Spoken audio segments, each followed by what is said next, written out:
Urdu stories کے دیکھنے والوں کو خوش آمدید۔ دوستو، اگر آپ چینل پر نئے ہیں تو برائے کرم چینل کو سبسکرائب کر لیجئے تاکہ ہر نئی آنے والی ویڈیو کا نوٹیفیکیشن آپ تک پہنچ سکے۔ تو چلیے شروع کرتے ہیں آج کی کہانی۔ عائشہ نے یونیورسٹی میں قدم رکھا تو اپنا رخ عمارت کے بائیں جانب کر لیا۔ پچھلے 3-4 دن سے وہ غیر حاضر تھی اور اب اسے عبد الرحمن سے ملنے کی جلدی تھی۔ عائشہ ایک خوبصورت سی لڑکی تھی۔ اس کو دلکش صرف اس کے بال بناتے تھے جو اتنے سیاہ گھنے اور لمبے تھے کہ کسی بل کھاتی ناگن کا گما ہوتا۔ شروع کے کچھ دن وہ بال باندھ کر آتی تھی، لیکن جب میرا اور صبا نے اسے بال کھولنے کا کہا تو اس نے بلا اعتراض ان کی فرمائش پوری کر دی۔ وہ کہتی تھیں کہ تمہارے بال کسی کو بھی اسیر بنانے کے لیے کافی ہیں، اور ان اسیروں میں سر فہرست عبد الرحمن بھی تھا، جو اسے اس روپ میں دیکھتے ہی دل ہار بیٹھا تھا۔ پھر عائشہ اور عبد الرحمن کے قصے ہر زبان زدے عام ہو گئے۔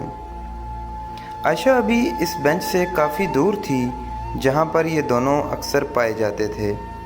اس نے دور سے عبد الرحمن کو دیکھ لیا، مگر وہ اکیلا نہیں تھا۔ اس کے ساتھ زینب بیٹھی تھی، وہ زینب جو کچھ دنوں سے اس کی آنکھوں میں کھٹک رہی تھی۔ یہ سارا منظر اس کے لیے نیا نہیں تھا۔ وہ ایک متوسط طبقے سے تعلق رکھتی تھی جو خواب سجانے والی دنیا سے کوسوں دور بستی ہیں۔ یہاں آ کر اس نے خواب سجانے شروع کیے تھے۔ اسے اپنے خواب بہت عزیز تھے، لیکن آج یہ سارے خواب ایک چھٹاک سے ٹوٹ گئے۔ دھوکہ، اتنا بڑا دھوکہ! عائشہ کے قدم پیچھے کی طرف بڑھ رہے تھے، اس کے حواس جواب دے رہے تھے۔ آنکھوں کے سامنے اندھیرا چھا رہا تھا۔ پیچھے ہٹتے ہٹتے وہ ایک پلر سے جا لگی اور وہیں سے ڈہ گئی۔ سارا دن عبد الرحمن کا سامنا کرنا اس کے بس میں نہیں تھا، تو وہ گھر آ گئی۔ جب وہ ڈرائنگ روم کے پاس سے گزری تو وہاں سے مہمانوں کی آوازیں آ رہی تھیں۔ کون آیا ہوگا؟ اس نے وہیں کھڑے ہو کر آوازیں پہچاننے کی کوشش کی، مگر اماں اور بابا کے علاوہ اندازہ نہ لگا سکی کہ کون آیا ہے۔ اپنے کمرے میں جا کر وہ چینج کر کے کچن میں چلی آئی۔ آپا ٹرے میں چیزیں لگا رہی تھی۔ ارے تم اتنی جلدی؟ وہ اسے دیکھ کر مسکرا دی۔ جی وہ بس ایسے ہی۔ آپ بتائیں یہ کون لوگ آئے ہیں جو اتنی تواضع کی جا رہی ہے؟ اس نے بات بدل دی اور آخری بات پر ٹرے سے بسکٹ اٹھا کر منہ میں ڈال لیا، جس پر انہوں نے خفگی سے اسے دیکھا اور مہمانوں کی بابت بتانے لگی کہ بیٹا جلدی کرو، وہ لوگ انتظار کر رہے ہیں۔ تم کب آئی عائشہ؟ اماں جو اپنی ہی جوت میں بولی جا رہی تھیں، عائشہ کو دیکھ کر رکیں۔ چلیں اماں۔ اس سے پہلے کہ وہ کوئی جواب دے پاتی، آپا نے ٹرے تھامی اور ڈرائنگ روم کی طرف چل پڑی۔ اماں بھی ساتھ ہو لیں۔ عائشہ اماں کی پشت پر نظریں ٹکائے انہیں جاتا دیکھتی رہی، یہاں تک کہ وہ نظروں سے اوجھل نہ ہو گئیں۔ عائشہ کے ابا کی چھوٹی سی کپڑوں کی دکان تھی، وہیں سے ان کے پورے ماہ کی آمدن آتی تھی، جو کہ اتنی کم تھی کہ گزارا مشکل تھا۔ یہ تو اماں کی مہربانی تھی کہ انہوں نے کفایت شہاری سے ہر چیز کو سنبھال لیا، مگر اب بھی حالات کچھ اتنے بہتر نہ تھے۔ اوپر سے 2 بیٹیوں کی ذمہ داری۔ آسیہ چند سال ہی بڑی ہوگی، مگر وہ سمجھدار بھی تھی۔ پڑھائی کے ساتھ ساتھ اس نے گھر کے کاموں میں بھی حصہ لینا شروع کر دیا اور ماں کا ہاتھ بٹانے لگی، جبکہ عائشہ اپنی لاابالی فطرت کی وجہ سے کاموں سے دور بھاگتی تھی۔ دوسرا وہ چھوٹی ہونے کی وجہ سے لاڈلی بھی تھی۔